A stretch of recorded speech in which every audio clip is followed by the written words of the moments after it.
로 한번 넘어가 보겠습니다. 오늘 저는 아침에 깜짝 놀랐어요. 그동안은 사실은 뭐 이제 원희룡 전 장관은 출마를 안 한 것으로 알려지고 있었는데 갑작스럽게 출마 선언했습니다. 왜 그런가요? 네, 저도 뭐 아침에 MBN에서 방송하고 있다가요. 예, 뭐 긴급 속보 떴다 해가지고요.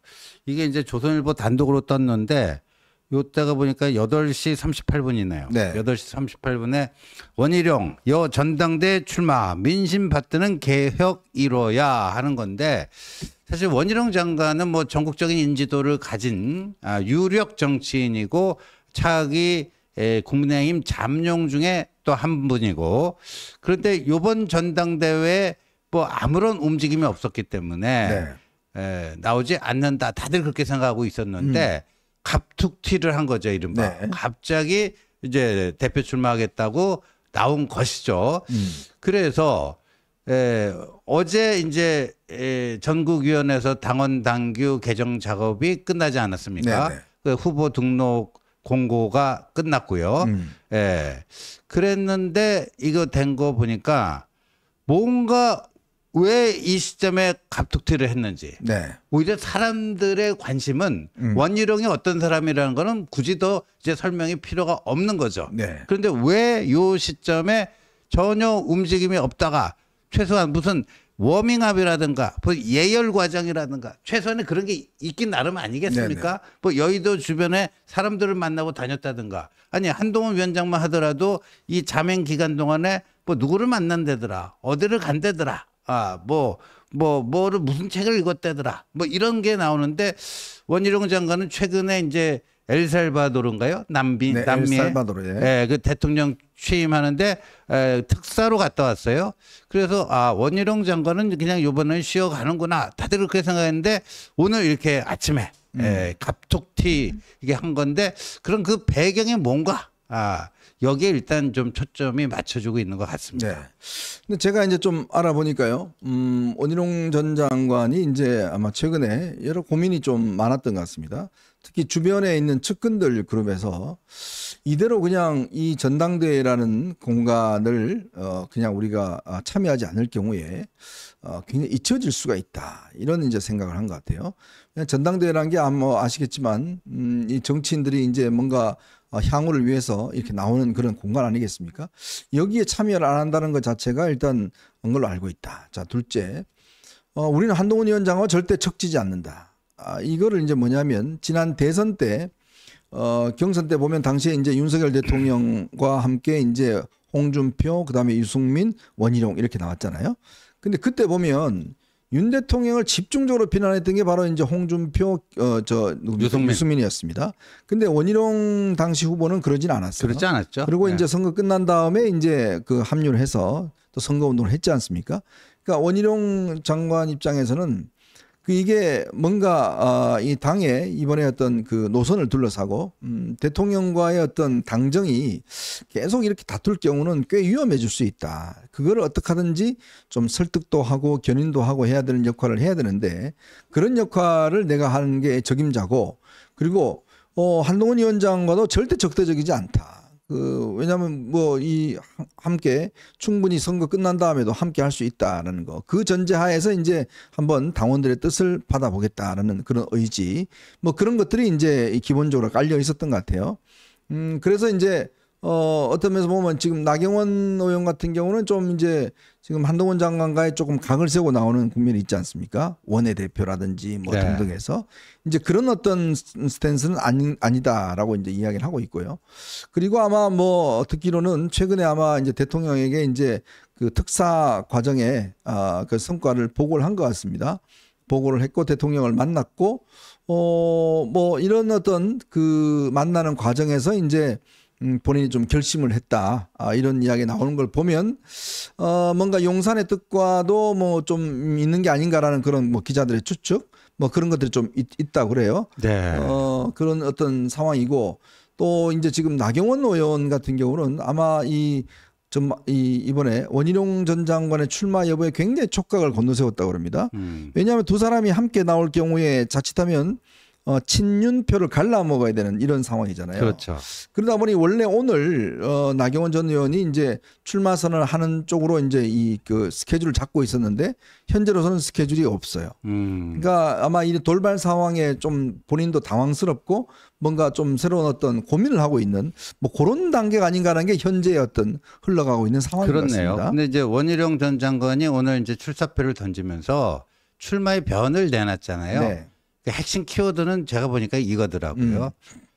지금은 당과 정부가 한마음 한뜻으로 가야 된다. 네. 그래야지만 이 위기를 돌파할 수 있다. 당과 정부가 한마음 한뜻으로 가야 된다. 일심동체가 돼서 가야 된다. 네. 그래서 이거는 한 단어로 정리하자면 원희룡 전당대회 출마의 이 슬로건은 당정일체예요. 일체. 당정일체. 근데 지금 한동훈 출마가 기정사실화되고 나경원 출마가 기정사실화되고 있는 이 속에서 오늘 이제 원희룡이 당정일체라고 하는 이 슬로건을 4글자를 들고 나온 거 아닙니까? 네. 그거는 뭐냐? 한동훈, 나경원 나름대로 다 훌륭한 후보지만 이 당정일체를 하는 데는 좀 부족함이 있어. 당정일체를 하기에는 내가 제일 적임자야. 그 얘기 아니겠습니까? 예, 그 얘기예요. 그래서 이 뭐 같은 당내의 이 선거는 뭐 적대적 관계일 필요는 없어요. 네. 선의의 경쟁을 하고 결과가 나오면 깨끗이 승복하고 다시 어깨동무할 수 있어야 됩니다. 그렇게 되길 바라는 심정에서 저희도 이제 얘기하는 거고요. 그런 점에서 저는 이 원희룡이 오늘 이렇게 나오면서 첫 번째 황우여가 그토록 고민하던 흥행부진 문제는 싹 들어갔다.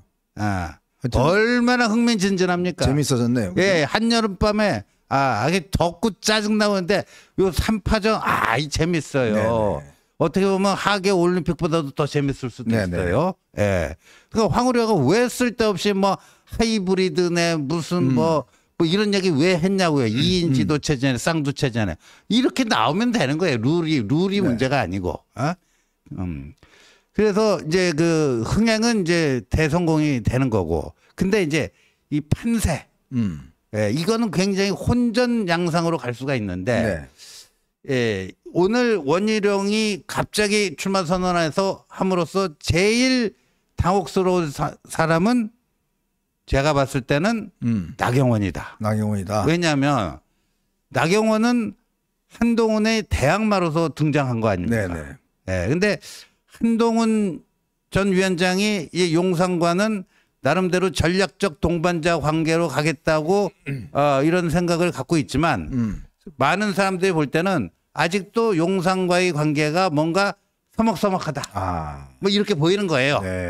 그런데 나경원 의원은 내가 비록 친윤은 아니지만 그래도 한동훈보다는 용산과의 관계를 더 원만하게 할 수 있는 사람 아니겠느냐. 이런 식의 어떤 차별 포인트를 가지고 저는 등장했다라고 보거든요. 근데 자기보다도 더 확실한 당정 일체를 주장하는 원희룡이 나타난 거예요. 그러니까 입지랄까 스탠스가 좀 애매해지는 겁니다. 아예 한동훈은 용산과는 좀 거리가 있는 관계. 근데 원희룡은 일체를 얘기하면서 완전히 밀착되어 있는 것 같은. 그럼 본인은 뭐냐? 선거라는 거는 현실적으로 어느 정도 고정 지지 기반이 있어야 되는데 그럼 나경원의 스탠스는 뭐냐? 굉장히 좀 곤혹스러울 것 같아요. 그렇죠. 자, 이제 우리 뭐 지호님께서 분석을 해 주셨지만 저는 기본적으로 큰 틀에서는 뭐 굉장히 아마 괜찮다라는 생각이 들어요. 왜 그러냐 하면 일단 국민적 관심을 끌어모을 수 있습니다. 국민들이 이거 뭐 어차피 어대한인 줄 알았더니 그게 아니네. 어떻게 될까? 자, 이제 관심을 가지잖아요. 누가 이길까? 관심을 가지면 그만큼 이제 어떤 국민의힘에 쏠리고 있는 어떤 정책 관심도가 높아질 수가 있어요. 자, 둘째는 만약 이런 상황에서 다 나왔는데 한동훈 위원장이 이겼다. 만약 예를 들어서 그렇게 되면 굉장히 아마 한동훈 위원장의 정책 위상과 파워가 그냥 혼자 나와서 되는 것보다 훨씬 높아질 것이다. 그렇게 되겠죠. 왜냐하면 결국은 이제 이게 당내 선거라니 그렇습니다. 어떤 그 힘에 이걸 집중들을 모으는 거거든요. 자, 이런 어려운 상황, 예를 들어 지금 뭐 모르겠습니다. 용산이 또 개입했는지 아닌지는 모르겠지만 어쨌건 이런 어떤 이 기류들을 다 모아서 지금 뭐 총공세를 벌이는데 정치 초년생인 한동훈이 이겼다라고 한다 그러면 네. 이거 정치적인 어떤 위상과 힘이 크기가 완전히 차이가 나는 거예요. 그렇죠. 자, 그리고 이제 세 번째는 이번 선거 결과가 이제 보여주는 바와 같이 아까 우리 당정 일체를 이야기를 하셨잖아요.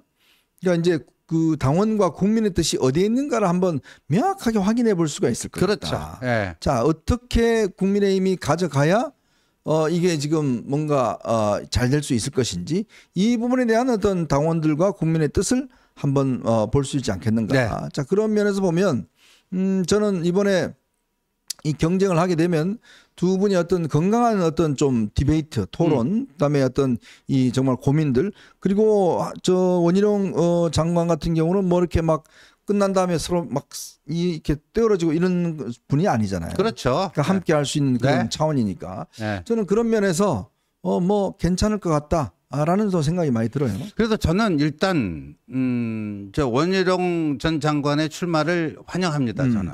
그래서 정말 이 흥미진진한 전당대회가 됐어요. 네. 조금 있다가 이재명 수령당, 이재명 수령 얘기를 하겠지만요. 네. 야, 너무 좋잖아요. 저쪽은요, 예, 이 개딸 전체주의가 지배하는 이재명 수령이 이제 등극하는 그런 당이 됐는데 네. 민주주의가 완전히 말살되는 그런 당이 됐는데 어허. 이 당은 보세요. 얼마나 그 흥미진진합니까? 예측 불허의 상황. 이게 그야말로 자유민주주의에 이 자유가 있으니까 자유로운 공기가 있으니까 이런 흥미진진한 다이나믹한 역동적인 게임이 연출될 수 있는 거 아니겠습니까? 네네. 그런 점에서 대환영이고 예. 그런데 이제 건강한 뭐가 돼야 되는 거예요. 이게 건강한 선의의 경쟁이 돼야 되는데 그래서 원희룡 전 장관은 당정 일체론을 들고 나왔죠. 네. 한동훈 위원장은 제가 파악하기로는 건강한 당정 관계, 네. 건강한 당정 관계 어허. 이거예요. 그리고 대통령과의 관계, 본인이 당 대표가 된다면 대통령과의 관계를 어떻게 설정할 것인가? 전략적 동반자 관계, 네. 전략적 동반자 관계, 건강한 당정 관계에 기초한 전략적 동반자 관계 이렇게 네. 생각을 하는 거죠. 그러니까. 예, 아무래도 당은 일상적으로 이 유권자들 국민을 접하니까 민심을 더 빨리 더 정확하게 읽어낼 수 있는 이게 있으니까 민심을 용산에 전달하는 창구 역할을 하고 네. 용산에서 혹여라도 좀 잘못된 판단 네. 조금 뭐 타이밍을 놓친다든가 이럴 때는 과감하게 용산에 쓴소리를 할 수 있는 네. 그렇지만 저 2조 세력의 무도한 공세에 대해서는 힘을 합치고 그다음에 정책 뭐 그 만들고 집행하고 하는데 힘을 합치고 힘을 합칠 때는 화끈하게 힘을 합치고 또 약간 또 정부와 대통령실을 향해서 쓴소리 할 때는 좀 하고 이게 제가 파악하기에 이제 한동훈이 생각하는 건강한 당정 관계가 네. 그래서 뭐 그 제가 이렇게 취재한 바에 따르면요, 한동훈 위원장은 아마 이제 23일 일요일 날 정도에 이제 출마 기자회견을 할 텐데 그 핵심적인 내용이 이런 걸로 아마 추정이 됩니다. 뭐냐면 우선 자유민주주의를 저는 강하게 신봉합니다라는 걸로 아마 이제 이야기를 할 것 같아요. 특히 자유민주주의의 핵심 과제가 뭐냐면 경쟁을 일단 장려하는 거 아니겠습니까? 경쟁을 장려하고 그 경쟁 속에서 뭔가 어떤 새로운 탈출구가 열리고 그다음에 경쟁에서 떨어진 분들이 있잖아요. 그거는 국가가 보호해 줘야 된다라는 것들. 이게 아마 보수주의의 가장 핵심적인 것이죠. 그다음에 이제 규제 철폐 문제, 기업들을 좀 더 활성화할 수 있도록 하는 거. 이게 중요합니다. 안보를 최우선한다. 이게 이제 가장 보수 우파의 우리 자유 우파의 핵심적인 사안 아니겠습니까? 거기에다가 범죄를 막아내는데 그 큰 역할을 하겠다. 이게 여러분 기억나시겠지만 돌려차기남 같은 경우에 최근 이런 범죄가 꽤 많습니다. 본인이 법무장관을 하면서 이런 부분에 굉장히 관심을 많이 기울였고 정말 범죄를 뭐 이로부터 우리 시민을 보호해주는 동료 시민을 보호해주는 그런 역할을 하겠다는 것 같고요. 특히 이제 이 보수는 핵심 가치가 실용성과 유연성인데 결국 이 실용성과 유연성 때문에 바로 이 보수가 대한민국을 이끌어왔고 특히 옛날에 이야기했던 토지개혁이라든지 또 박정희 산업화라든지 이걸 통해서 보수가 대한민국을 이끌어왔다. 그런 것들을 이제 활성화시킬 것이라는 거. 또 여기에 공동체에 대한 어떤 책임감 이거를 확실하게 좀 강조를 하겠다는 것이고요. 특히 이제 최근에 아마 직국 문제 아마 여러분 아실 겁니다. 직국 문제라는 게 이게 자유의 개념과 바로 맞닿아 있거든요. 즉 국민의 선택할 권리, 뭘 할 수 있는 권리 이런 것들을 지금 기본적으로 하겠다. 그리고 보수의 한 발을 탄탄히 딛고 그 다음에 확장성을 어떤 기회 나가겠다. 막 이런 것 같아요.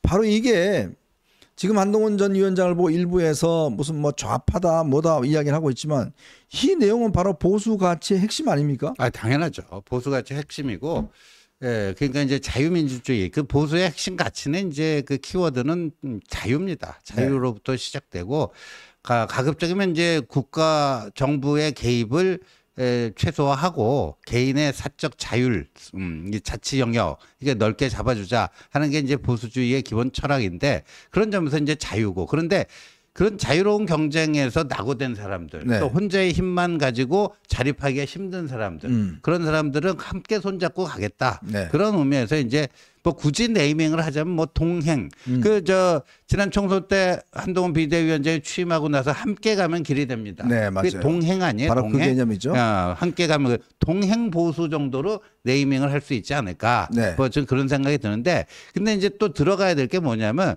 지금 한동훈 장관을 저 위원장을 향해서 계속해서 많은 사람들이 던지는 질문이 뭐예요? 당신은 총선 참패의 패장 아니냐? 네. 그래서 모든 책임을 지고 물러난다고 했는데 왜 꼴랑 2달 만에 뭐 다시 와고 당대표가 되겠다고 네네. 하느냐? 왜 2달 만에 복귀하는가?